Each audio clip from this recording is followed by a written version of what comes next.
चालले जिजाऊ शैक्षणिक आणि सामाजिक संस्था रत्नागिरी या ठिकाणी। श्री निलेश सांबरे सर आहेत, त्यांनी ही संस्था स्थापन केली आहे। यामध्ये महिलांसाठी आणि मुलांसाठी वेगवेगळ्या कॉम्पिटिशनसाठी मोफत प्रशिक्षण दिलं जातं। महिलांसाठी श्रीमंत क्लासेस, MPSC UPSC अशा स्पर्धा परीक्षांसाठी मुलांसाठी मोफत क्लासेस हे सर्व दिले जातात। या संस्थेचे संस्थापक जे निलेशजी सांबरे सर आहेत, त्यांच्या आई म्हणजे या संस्थेच्या अध्यक्षा भावनादेवी सांबरे यांचा आज वाढदिवस आहे। या वाढदिवसानिमित्त त्यांनी खेळ पैठणीचा हा त्यांच्या विद्यार्थिनी ज्या महिला विद्यार्थिनी आहेत आणि तसेच मुलं आहेत जे विद्यार्थी आहेत त्यांच्यासाठी क्विज कॉम्पिटिशन ठेवली आहे। त्या कॉम्पिटिशनसाठी त्यांनी मला इन्व्हाइट केलं आहे आणि माझी तयारी करून दिली आहे अनुजा खानविलकर हिने। थँक्यू। राधाकृष्ण टॉकीजच्या इथे आपलं सॅलॉन आहे। सर्व प्रकारचे मेकअप, साखरपुडा, हळदी समारंभ, लग्न समारंभ या सगळ्याची ती ऑर्डर्स घेते। तुम्हाला जर माझा लुक आवडला असेल तर तुम्ही पण तिला कॉन्टॅक्ट करू शकता। असते माय त्याची तशी आयुष्य घडवाया असते हो जिजाऊ। एक राजा होता माझा नाव त्याचे हो शिवाजी, घडविला छत्रपती तिचे नावही जिजाऊ। हे ध्येय मनाशी घेऊन उठले रणी सांबरे हो, पोहोचू दे विद्या घरोघरी करू जगणे पावन हो। नांदू दे सुख हे अंगणी माझ्या लोकांच्या जीवनी, समृद्ध कराया समाज हा तिला पदर मायेचा। महिलांची खूप प्रचंड प्रमाणामध्ये गर्दी आणि त्या कार्यक्रमासाठी यशस्वी करण्यासाठी सर्व जिजाऊची टीम सोबतीला होती। सर्व लोक त्या गावामध्ये भरगच्च भरलेले होते। तर तो खेळ पैठणीचा कार्यक्रम अजूनही सुरू आहे। त्या कार्यक्रमाला व्यत्यय येऊ नये, कार्यक्रम किती वेळ चालेल माहिती नाही। वेळात वेळ काढून इथे मंदार दादांनी या कार्यक्रमाला सुरुवात करायला सांगितली, कारण विद्यार्थी खूप वेळपासून या ठिकाणी बसलेले आहेत मॅडम, आणि त्यामुळे आजचा हा वाढदिवस आईंचा त्यांच्यासाठी कृतज्ञता सोहळा म्हणून आपण साजरा करतोय। आईंच्या वाढदिवसानिमित्त पहिल्यांदा सर्वांनी जोरदार टाळ्या वाजवून आजच्या आईंच्या वाढदिवसासाठी आपल्या व्यासपीठावर आदरणीय श्रेया यशवंत बरवडकर मॅडम यूट्यूबर आहेत, तुमच्या सर्वांच्या आमच्या परिचित आहेत, त्यांचं सुद्धा या कार्यक्रमासाठी आम्ही स्वागत करतो। थोडंसं जोरात टाळ्या वाजवलं तर बरं होईल। आमच्या फोटो देणार नाही यूट्यूबरला मग। त्यानंतर आमच्या ज्येष्ठ सामाजिकर्त्या कार्यकर्ते आदरणीय श्रद्धा सुभाष तवंडे मॅडम, गेल्या आठवड्यामध्ये मॅडमांचं खूप मोठं मार्गदर्शन आमच्या विद्यार्थ्यांना लाभलं आणि लगेच या आईच्या वाढदिवसानिमित्त दादांनी त्यांना इन्व्हाइट केल्यानंतर इथे उपस्थित झाल्यात, त्या मॅडमांसाठी सुद्धा जोरदार टाळ्या। या कार्यक्रमाचा गाडा उचलणारे आमच्या हाडाचे कार्यकर्ते रत्नागिरी तालुक्याचे अध्यक्ष आदरणीय मंदारदादा नयकर यांच्यासाठी सुद्धा टाळ्या। लांजावरून आलेले आदरणीय योगीदादा पांचाळ तालुकाध्यक्ष लांजा यांचं सुद्धा जोरदार टाळ्या। या सगळ्या कार्यक्रमाच्या धावपळीसाठी दादांबरोबर खांद्याला खांदा लावून बंटी महागाळ दादा यांचं सुद्धा टाळ्यांच्या गजरात आपण स्वागत करूया। लांजा विभागाचे सर्व तोडणकर सर आणि ही सगळी सोशल मीडिया सांभाळणारे सकाळपासून आदरणीय विपुल सर, त्यानंतर आमचे युवा कार्यकर्ते, आमचे एम्प्लॉईज अर्थात सचिन दादा, शशिकांत गुदाड सर यांच्यासाठी सुद्धा जोरदार टाळ्या। आमच्या स्पर्धा परीक्षा विभागाचे गणित बुद्धिमत्ता शिकवणारे आदरणीय चव्हाण सर यांच्यासाठी सुद्धा जोरदार टाळ्या। पडद्याच्या समोर असणारे समोर दिसतात, परंतु हे सगळे पडद्याच्या मागचे हिरो आहेत। पडद्याच्या मागे राहणारे सुद्धा खूप मोठं काम करून जातात, त्यांच्यासाठी सुद्धा आपण टाळ्या दिलेल्या आहेत। जास्त वेळ आपण घेत नाही। कार्यक्रमाची रूपरेषा थोडक्यात सांगतो। एक प्रश्नमंजुषा कार्यक्रम आहे, प्लीज कॉम्पिटिशन। त्यानंतर काही विद्यार्थ्यांनी वक्तृत्व स्पर्धेमध्ये स्वतःचा विषय घेतलेला आहे, त्या विषयावरती ते आपलं भाषण देणारे, मनोगत करणारे, तर असा हा छोटासा कार्यक्रम आहे, परंतु ते आमच्या आईपर्यंत पोहोचला पाहिजे। 12 पत्रके आहेत आणि संविधान तयार करण्यासाठी 2 वर्ष आणि 18 दिवस इतका कालावधी लागलेला आहे. आणि संविधानाची सुरुवात झाली जेव्हापासून, म्हणजे 1946 पासून, 9 डिसेंबर 1946 पासून संविधानाला सुरुवात झाली. त्याच्या पहिल्या सभेचे अध्यक्ष होते डॉक्टर राजेंद्र प्रसाद आणि त्यानंतर संविधान आपलं पूर्ण झालं. ते 26 नोव्हेंबर 1949ला ते पूर्ण झाले. पण ती ॲक्च्युली अधिकृत मान्यता आपण 26 जानेवारी 1950ला दिली. म्हणूनच आपण तो दिवस प्रजासत्ताक दिन म्हणून आपण साजरा करतो, जो आपण परवा साजरा केलेला आहे. संविधानाने संपूर्ण देशाला जे समाजात जे तळागाळातले लोक होते, अंधारात पडलेले, तिप्पत पडलेले, त्यांना सगळ्यांना आणि शिवाय त्यांनी अंधारात तिप्पत पडलेल्या लोकांना परत अस्पृश्य म्हणून ज्या समाजाला गणले जायचे त्यांना सगळा अधिकार संविधानाने मिळवून दिला. PN राव हे सल्लागार समितीचे अध्यक्ष होते. शिवाय जवाहरलाल नेहरू यांनी असं सांगितलं की आपले संविधान हे हस्तलिखितच असावे, म्हणून त्यांनी ते काम राजदादा सर यांच्याकडे दिले आणि त्यांना कॅलिग्राफी ही कला अवगत होती. आणि असं सांगायचं झालं, आपलं संविधान हे हिंदी आणि इंग्रजी अशा दोन आणि शिवाय ते हस्तलिखित आहे, जे आपल्या संसद भवनामध्ये एका लायब्ररीमध्ये ते हेलियमच्या बॉक्समध्ये ठेवलेले आहे. आणि संविधानाने आपल्याला समाजाच्या सगळ्यांना स्त्री पुरुष समानतेचा अधिकार दिला, परत न्यायतेचा अधिकार दिला, भाषण स्वातंत्र्याचा अधिकार दिला, मतदानाचा अधिकार दिला. तर मला असं वाटतं आपण सर्वांनी घरोघरी जाऊन असं सगळ्यांना सांगावं की संविधान हा आपल्या देशाचा सगळ्यात महत्त्वाचा पाया आहे, जो आपला देश हा संविधानावरच आधारित आहे.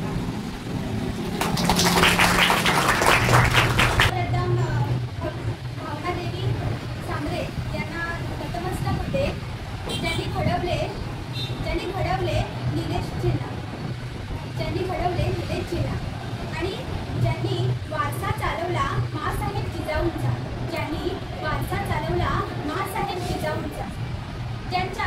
ज्यांच्या संस्काराने आणि ज्यांच्या आशीर्वादाने निर्माण झाली जिजाऊ संस्था, अशा थोर आदर्श माता म्हणजेच आपल्या जिजाऊ संस्थेचे संस्थापक निलेशजी सांबरे यांच्या मातोश्री आई भावनादेवी सांबरे यांना मी सर्वप्रथम वाढदिवसाच्या खूप शुभेच्छा देते आणि मी माझ्या विषयाला सुरुवात करते. आज माझा विषय आहे ते म्हणजे आपल्या देशावरती जे शूर सैनिक लढतात, आपल्या जीवाची पर्वा न करता या देशासाठी जे शहीद होतात, अशाच एका शूरवीर शहीद जवानाची ही एक सत्य घटना आज आपल्यासमोर सादर करते. 2020 मध्ये कोल्हापूर जिल्ह्यातील जोंधळेवाडीचा ऋषिकेश जोंधळे नावाचा मुलगा हा भारत देशाच्या सीमेवरती देशासाठी लढण्यास निघाला. तेव्हा त्याच्या बाबांनी त्याला अडवलं. ते त्याला म्हणाले, राजा, अरे एकूण ते एक मुलगा असले तो आमचा, 50 एकर बागायती जमीन आहे आपली, त्या 50 एकरमध्ये खूप काही निघेल, तुला सीमेवर लढायला जायची गरज नाही रे. मुलगा म्हणाला, नाही बाबा नाही. बाबा, हो पैशासाठीच जगायचं का फक्त? ते जमिनीसाठीच जगायचं? बाबा, अहो मी भगतसिंहाचं चरित्र वाचलंय, मी छत्रपती शिवरायांचं चरित्र वाचलंय आणि या देशातल्या प्रत्येक शूरवीराने मला एकच शिकवलंय, देव देशन धर्मापायी प्राण घेतलं हाती, शूर आम्ही सरदार आम्हाला. बाबा, मला जगायचे सुद्धा या देशाच्या मातीसाठी आणि बाबा मला मरायचे सुद्धा या देशाच्या मातीसाठी. मुलगा बाबांना सांगत होता. बाबा नको म्हणत होते. 2015 मध्ये ऋषिकेश बाबांचं न ऐकता भारताच्या सीमेवरती लढायला सज्ज झाला. त्याने खूप मेहनत घेतली, खूप कष्ट केले आणि 2017 मध्ये जम्मू काश्मीरच्या बटालियनमध्ये त्याची नोंद झाली. आपल्याकडे 2020 मध्ये कोरोना काळात सगळं बंद होतं, सगळ्यांना सुट्टी होती, या देशातले सगळे घरी होते, पण या देशात फक्त एक जण घरी नव्हता. त्याचं नाव या देशाच्या सीमेवरला जवान आहे.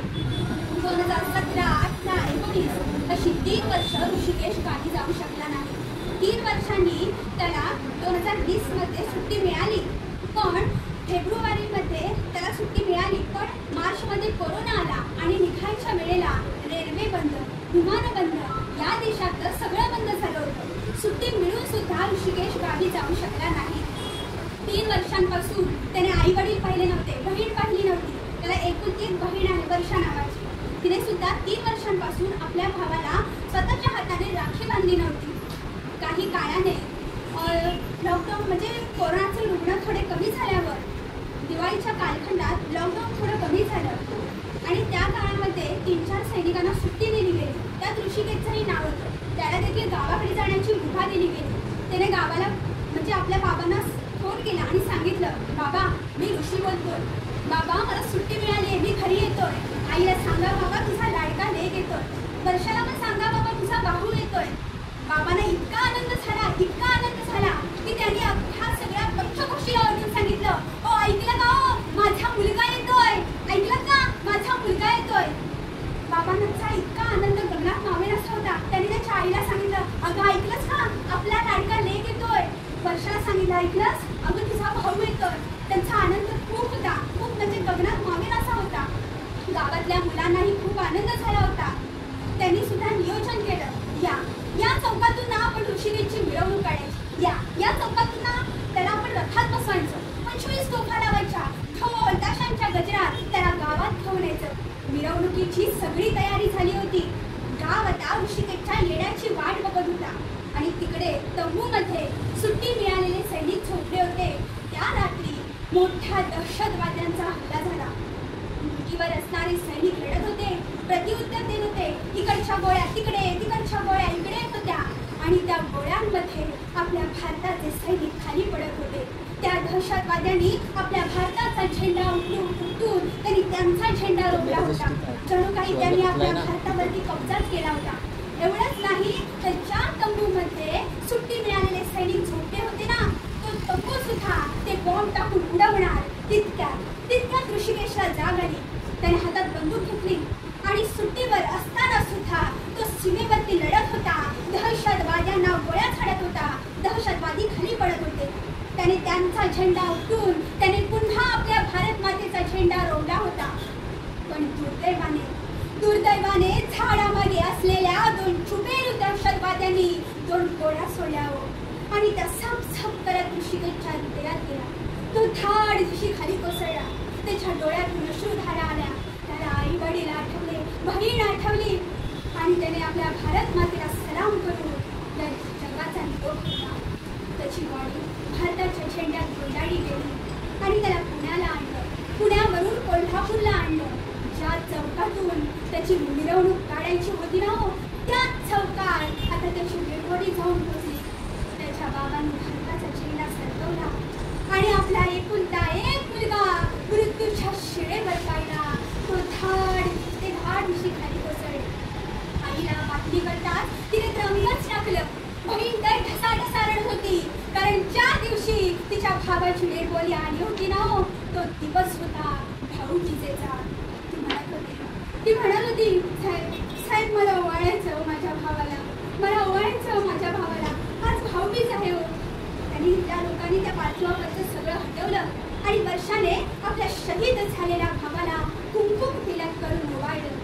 अशी भाऊबीज ज्या बहिणीच्या जीवनात आली असेल ना, ती त्या ठिकाणी त्या प्रसंगाला कशी सामोरी गेली असेल. त्या गावातील लोक म्हणत होते, ज्या पाकिस्तानाने आमच्या ऋषिकेशला मारले ना, त्याचा बदला घेण्यासाठी आम्हाला सुद्धा आता इंडियन आर्मीमध्ये भरती व्हायचं. ज्यावेळी एखादा जवान शहीद होतो ना, त्यावेळी त्याला मिलिटरीचे कपडे आणि भारताचा झेंडा दिला जातो. त्यावेळी त्याच्या आई वडिलांना विचारलं गेलं, आता तुम्हाला दुसरा मुलगा नाही, तर तुम्ही झेंड्याचं आणि कपड्याचं काय करणार. तेव्हा ते म्हणाले, आता आम्ही हा झेंडा आणि हे कपडे आम्ही आमच्या एकुलत्या एक मुलीला वर्षाला करणार आणि तिला सुद्धा या भारत मातेसाठी देशाच्या सीमेवर लढायला पाठवणार. आणि वर्षा सुद्धा आता या क्षणी या भारत मातेसाठी देशाच्या सीमेवर लढते. शेवटी एवढंच म्हणावंसं वाटतं, हे मेरे वतन के लोगों, जरा आँख में भर लो पानी, जो शहीद हुए हैं उनकी जरा याद करो कुर्बानी, जरा याद. जाऊ या पुत्राकडे, ज्या पुत्राकडे आपण बघावं, असा पुत्र माझ्या पोटी जन्माला यावा असे प्रत्येक आईला वाटते. ते म्हणजे छत्रपती शिवाजी महाराज. करू शकतो, हुबेहूब पक्षाचा आवाज काढू शकतो. त्या महाराजांनी त्याचा तो गुण हेरला आणि म्हणाला, ये स्वराज्यात या, असे मावळ्यांना त्यांनी विनंती केली. महाराजांना तो म्हणाला, मी उद्यापासून येतो. महाराज म्हणाले, का र आता का नाही येत. तो म्हणाला, बापाला सांगावं धाडायचं. तसं तो पोरगाव पुढे गेलं 4-5 पावलं आणि महाराजांना म्हणाले, महाराज एक बोलू का. महाराज बोल, जंगलाच्या बाहेर जी तुम्ही पोरं उभी केली त्याची सांग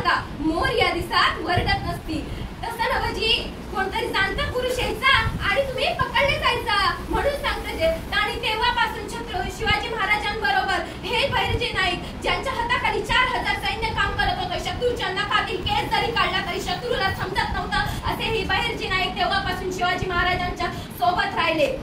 असे एक एक मावळे येत राहिले, असे करून स्वराज्याची घडी उभी राहिली. शिवाजी महाराज एकदा जत्रे फिरवत होता तेव्हा महाराज त्याच्या जवळ गेले आणि म्हणाले, काय र नाव काय तुझं? महाराजांनी त्या पोराला नाव विचारलं तेव्हा तो पोरगा म्हणाला, म्या जीवा महाल. महाराजांनी म्हणाले, आमच्या स्वराज्यात काम करशील का? तेव्हा तो पोरगा म्हणाला, काय करावं लागेल जी? महाराज म्हणाले, खायचं प्यायचं झोपायचं आणि आडवा आला शत्रू की त्याला नुसतं कापायचं. असे महाराज म्हणाले. एक एक मावळा सामील होत गेला. जो 65 किलोची तलवार वागवतो त्याचं नाव येसाजी, 2000 सैन्यांशी एकटा लढतो त्याचं नाव बाजी, हात तुटला तरी शत्रूची लढतो त्याचं नाव तानाजी, 2 तासात दिल्लीवरून घोडा पुण्याला आणतो त्याचं नाव संताजी, आणि ढाण्या वाघासमोर एकटा सामोरे जाऊन ढाण्या वाघाला उभा फाडतो त्याचं नाव संभाजी, आणि या सर्वांना मिळून स्वराज्याचं नंदनवन करतो त्याचं नाव छत्रपती शिवाजी महाराज. बोला छत्रपती शिवाजी महाराज की जय. एवढे बोलून मी माझे भाषण संपवते आणि मला या संस्थेने मला इथे बोलण्याची संधी दिली, ज्यांच्यामुळे मी आज या संस्थेशी निवृत्ती जुळण्यात इथे शिकते, त्यांना मी त्यांचे आभार व्यक्त करते. जय हिंद जय महाराष्ट्र. मी विनंती करते की आपण त्यांना पैठणी देऊन सन्मानित करायचं आहे. भक्ती गोताड यांच्यासाठी एकदा जोरदार टाळ्या वाजवा. श्रेयाताई त्यांना सन्मानित करत आहेत, एकदा जोरदार टाळ्या वाजवा भक्तीताईसाठी.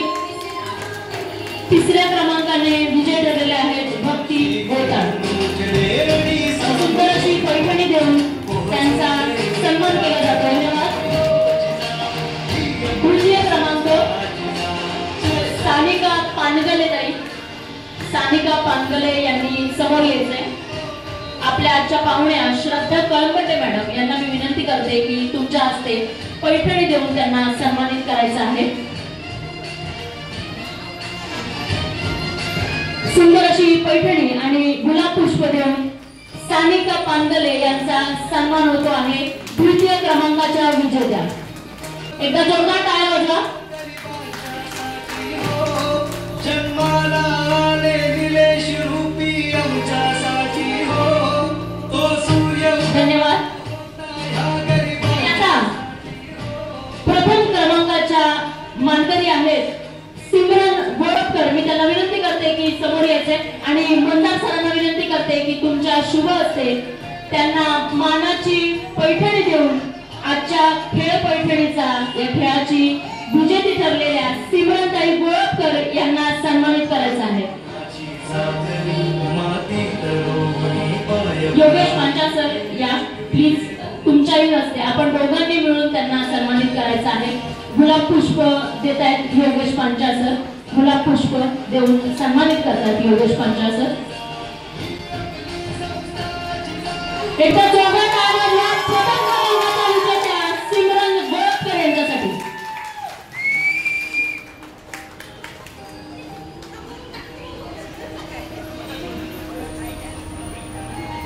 सांबरे यांच्यासाठी जोरदार टाळ्या वाजवूया. आणि आपल्या रत्नागिरी जिल्ह्याचे तालुक्याचे अध्यक्ष मंदार नाईकर सर यांच्यासाठी एकदा जोरदार टाळ्या वाजवा. हे ध्येय मनाशी घेऊन उठले रणी सांबरे हो, पोहोचू दे विद्या घरोघरी करू जगणे पावन हो, नांदू दे सुख हे अंगणी माझ्या लोकांच्या जीवनी, समृद्ध कराया समाज हा दिला पदर मायेचा. जय जय जिजाऊ हो जिजाऊ, ही आपली संस्था जिजाऊ. जय जय जय